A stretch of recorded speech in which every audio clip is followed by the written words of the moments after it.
welcome back to Y.E.S, everyone. Today we are talking about Lifeforms, the sixth studio album released by Angels and Airwaves. Okay, for the very beginning, I have to put out a huge disclaimer. I love this band a lot. I love this band. Now, having said that, I am very dividedly perplexed by this album, unfortunately. This album seems to want to try and fuse its original space rock-oriented sound, and it does that singularly from time to time, but it wants to infuse itself with some other ideas and some other concepts. And, normally I would applaud the idea of innovation, or at least risk-taking, but in this moment it feels like those sorts of ideas don't necessarily pay off for, one, the sound that you are known for, and two, just in general execution. I don't know if I'm the only one who feels this way about the album. I'm sure there's a lot of people who will probably also agree that this isn't their best work, but maybe they don't maybe dislike it as much as I do.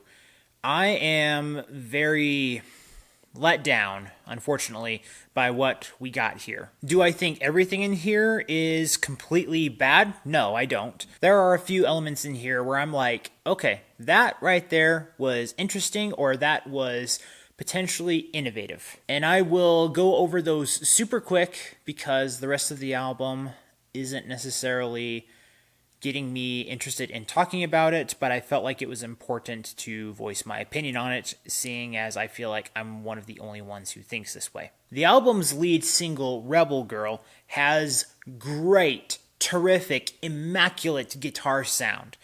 That was one of the best highlights on this album. But the synth and other sounds that combine to make the song I felt were kind of a drag and bringing it down. As for Tom, the lead singer of the band, he doesn't really lose his voice talent necessarily, but I would say that lyrically, a lot of these songs kind of feel like he's trying to project these big ideas, kind of like many of the other songs in his other albums, but here, he's selling it, and I'm not buying it.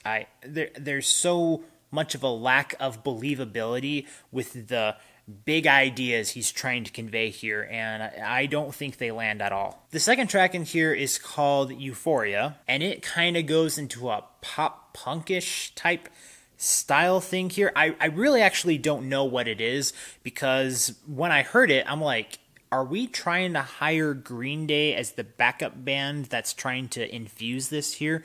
I wasn't understanding it, but that's just the general idea. I don't think that's precisely the exact genre combo it was going for here, but I mean, that's just what came to my mind while listening to it. The following track, Spellbound, kind of sounds like they're playing music for a rundown arcade, which, in a way, they could create a really cool music video for that, but the sound itself is very mellow and very uninspired. The song No More Guns, I feel like, is a satire, because I can't tell which side they're actually going for in this. I have a pretty strong hunch what they're trying to portray, but it just sounds like satire the whole time, and I'm like, I don't know if I'm supposed to be enjoying this or being able to be brought onto a particular spectrum opinion side in here.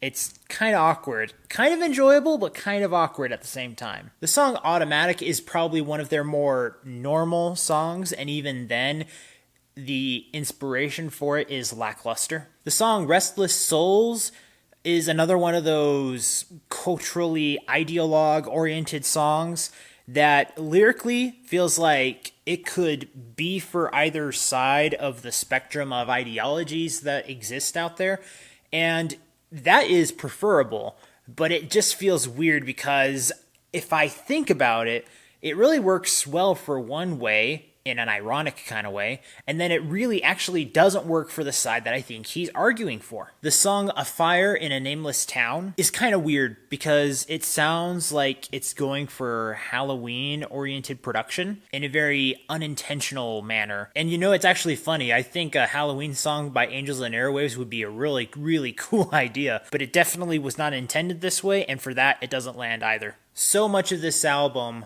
needed creativity ideas that needed to land it. If you're going to infuse ideas, you got to make sure that they are puzzle pieces that somehow will in fact mesh together. It's not a forced idea. Yes, there are things that unconventionally can work, but you have to process it. And for me, I just think this is way less than what they are capable of, and the execution of it all is very polarizing in multiple ways. Do I hate this album? No, but I really feel myself being distant from the band while listening to this. This feels like more, not necessarily a jam session, but just bouncing ideas off that maybe they would have liked to have done, but really shouldn't have released in the first place. And it really pains me to actually review this because, again, one of my favorite bands of all time. These guys have created a sound that I think works spectacularly for many generations, especially the one I grew up in. But for now, I'm just glad that they're still trying to make music, but I think that there are some ideas. I think Tom is trying to really push some of his ideas, not necessarily his creative juices, into his music.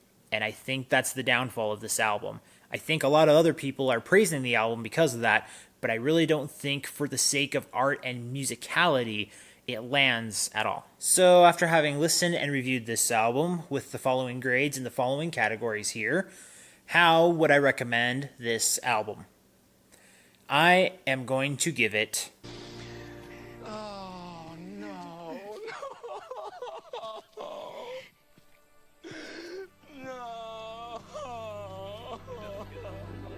I struggled with this because this is not really a hard no. This is just the recommendation I have to give it because there is not a single part of me that even remotely thinks that this is okay. Yes, elements as I mentioned before, but I couldn't honestly have the actual album in my hand and say, give it a try and see what you think of it. I can't do that. I would love to do that with a lot of their other albums.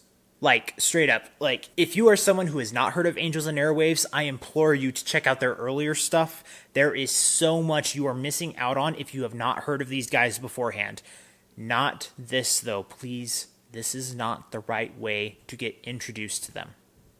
And I'm sorry. But that's all I got for you guys today. Thank you so much for watching. Be sure to follow me in my social media links down in the description below and insert cool call to action graphics right here.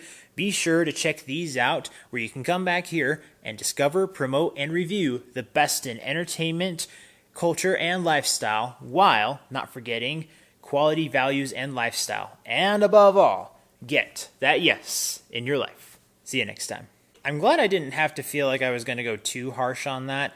Maybe it was to you, I'm not sure, but I felt like I could have been way more dismayed in talking about it. Oh well.